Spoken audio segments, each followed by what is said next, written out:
বিষয় আপনাদেরকে শেয়ার করে আজকের বক্তব্য এখানেই শেষ হয়ে যাবে ইনশাআল্লাহ। আপনারা জানেন আল্লাহ রাসূল সাল্লাল্লাহু আলাইহি ওয়াসাল্লাম বলেছেন, মুরু আওলাদাকুম বিস-সালাত। আল্লাহ রাসূল সাল্লাল্লাহু আলাইহি ওয়াসাল্লাম হাদিস, মুরু আওলাদাকুম বিস-সালাতি ওয়া হুম আবনাউ 7 সিনিন واضربوهم عليها وهم أبناء 20 وفرقوا بينهم في المضاجع। সম্মানিত মুহতারাম হাজিরিন, আল্লাহর হাবিব সাল্লাল্লাহু আলাইহি ওয়াসাল্লাম বলেছেন, তোমাদের সন্তানদের যখন 7 বছর উপনীত হবে, 7 বছর বয়স যখন তোমার সন্তানদের হয়ে যাবে, তাদেরকে নামাজের হুকুম করো, তাদেরকে নামাজের হুকুম করো। মুরু বিস-সালাতি আওলাদাকুম, তাদের নামাজের হুকুম করো। ওয়াজরিবুহুম আলাইহা ওয়া হুম 20, আর তারা যখন 10 বছর উপনীত হবে আর তারা যদি নামাজ থেকে দূরে থাকে, তাহলে তারা তাদের নামাজের জন্য তাদেরকে প্রহর করো।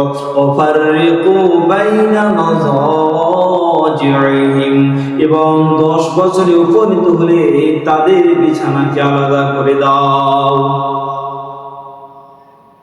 আল্লাহ রাসূল সাল্লাল্লাহু আলাইহি ওয়াসাল্লাম বলেছেন, আল্লাহ রাব্বুল আলামিন পবিত্র এই বিধানের মধ্যে বলেছেন যে ওয়াকফু বিস-সালাতি আহলাকা, তোমরা তোমার আহল বর্গদেরকে নামাজের হুকুম দাও। তাহলে আজ যে সমস্ত বাচ্চারা মসজিদে নামাজ পড়তে আসে, আমরা সিজনাল কিছু মুসাল্লি আছে, আমার প্রিয় দাদাজিরা আছেন, তারা তাদের উপরে রাগান্বিত হয়। তারা একটু কথা বললে, হাসাহাসি করলে রাগ দেখায়। আমি আপনাদের কাছে করজোড় নিবেদন করছি দাদাজি,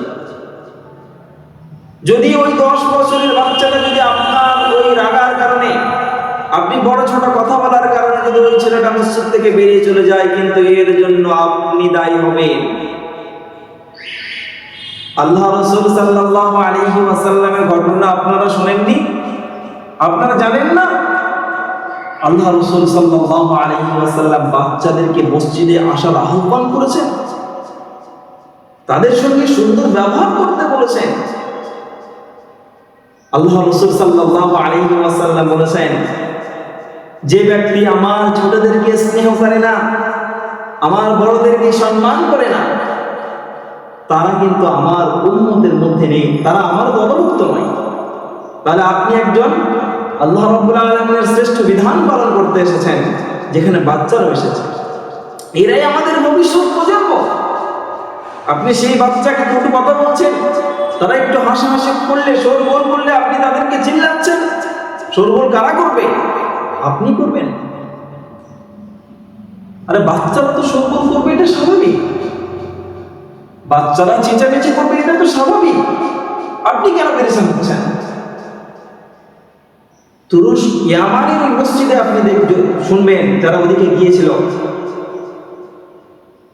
তুরস্কের একজন সাথী সে এসে ফেসবুকে পোস্ট করেছিল, এই মসজিদে গিয়েছি নামাজ পড়তে, মসজিদের বাইরে রাখা আছে যে মসজিদে যদি বাচ্চাদের আওয়াজ শোনা না যায়, মসজিদের পিছন থেকে বাচ্চাদের কান্নার আওয়াজ শোনা না যায়, তাহলে কিন্তু তোমরা ভবিষ্যৎ প্রজন্ম কঠিন ভয়ের জন্য প্রস্তুত হও। আজ আমাদের বাচ্চারা মসজিদে আসলে আমরা তাদেরকে কটু কথা বলি। একটা বাচ্চা যদি দ্বিতীয় কাতারে দাঁড়ায়, তাকে তৃতীয় কাতারে যে দাঁড়িয়ে আছে তাকে চতুর্থ, বের পিছনে এক পরিস্থিতি সেই বাচ্চাটা বাইরে চলে যায়।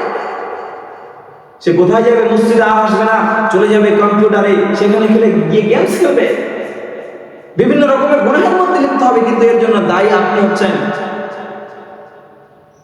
আল্লাহ রাসূল সাল্লাল্লাহু আলাইহি ওয়াসাল্লামের ঘটনা আপনি শুনেননি? হযরত উমামা বিনতে যায়নাব রাদিয়াল্লাহু তাআলা আনহা, আল্লাহ রাসূলের নাতনি, তার কাঁধে করে নিয়ে আল্লাহ রাসূল নামাজ পড়েছিলেন। বিলাল রাদিয়াল্লাহু তাআলা আনহু নামাজের জন্য ডাকলেন, আল্লাহ রাসূল নাতনি উমামাকে নিয়ে নামাজে দাঁড়িয়েছেন, নামাজ যথারীতি নামাজ শুরু করে দিয়েছেন। রুকু সিজদাতে যাবে, কাঁধ থেকে বাচ্চাকে নামিয়ে রুকু সিজদা যথারীতি কমপ্লিট করে আবার যখন দ্বিতীয় রাকাতের জন্য উঠছে, আবার বাচ্চাকে কাঁধে করে নিয়েছেন। এটা কি হযরত হাসান হুসাইন রাদিয়াল্লাহু তাআলা আনহুমাকে বাচ্চা বেলায় আল্লাহ রাসূল খুতবা দিচ্ছিলেন, এমন অবস্থা হুসাইন হাসান এবং হুসাইন আসছে, হঠাৎ পড়ে গেছে, আল্লাহ রাসূল ছুটে খুতবা বন্ধ করে তাদেরকে তুলেছেন, তাদেরকে বুকে জড়িয়েছেন এবং আল্লাহ রাসূল সাল্লাল্লাহু আলাইহি ওয়াসাল্লাম বলেছেন যে আমি এদেরকে ভালোবাসি, সুতরাং তোমরা যারা আমাকে ভালোবাসো এদেরকেও তোমরা ভালোবাসো। আজ আমরা সেই সমস্ত বাচ্চারা, তুরস্ক ইয়ামানের বাচ্চাদেরকে ফারিস্তা বলা হয়, যে ফারিস্তারা তো শোরগোল করবে, চেঁচামেচি করবে, ওদেরকে কিছু বলা যাবে না। ওরা মসজিদে আসবে, যাতায়াত করবে, তারা দেখবে যে শিষ্টাচার সাথে শৃঙ্খলার সাথে যেমন নামাজ হচ্ছে, তারা যত বয়স হবে তারা সেরকম ভাবে শিখবে। আর আমি আপনি যদি দূর করে দাঁড়িয়ে দিই, মসজিদ থেকে যদি বার করে দিই, তাহলে তারা কি শিখবে? তারা আমাদের মসজিদে আলহামদুলিল্লাহ কিছু মুসাল্লি তারা একের পর এক ধাপে ধাপে তারা চেষ্টা করছে যে বাচ্চারা কি করে মসজিদে আসে। তারা বিভিন্ন রকম ভাবে চকলেট দিয়ে, লজেন্স দিয়ে তাদেরকে মসজিদে আনার চেষ্টা করা হচ্ছে। আর আমার মতো আপনার মতো কিছু দু একজন মুসাল্লি আছে যাদের জন্য সেই সমস্ত বাচ্চারা মসজিদ থেকে দূর হয়ে যাচ্ছে।